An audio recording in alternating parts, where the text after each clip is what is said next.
Next is about pleura. What is meant by pleura?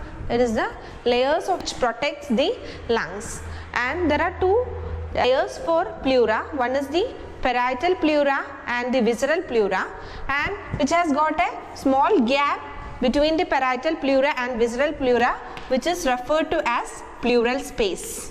And this pleural space is filled with a minimal amount of pleural fluid. And what is the importance of this pleural fluid? It helps to keep these pleural layers together.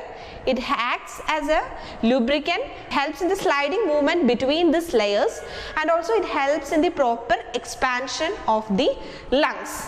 So normally there will be a minimal amount of pleural fluid which is present in the pleural space. Now I am going to tell an abnormal condition in which there will be presence of fluid in the pleural cavity or in this pleural space. So whenever there is an accumulation of a large amount of a pleural fluid or fluid which is present in this pleural cavity, then that condition is referred to as pleural effusion. Pleural effusion. So pleural effusion is nothing but the accumulation of large amount of fluid in the pleural cavity. So that is pleural effusion. And there is one more term known as pneumothorax.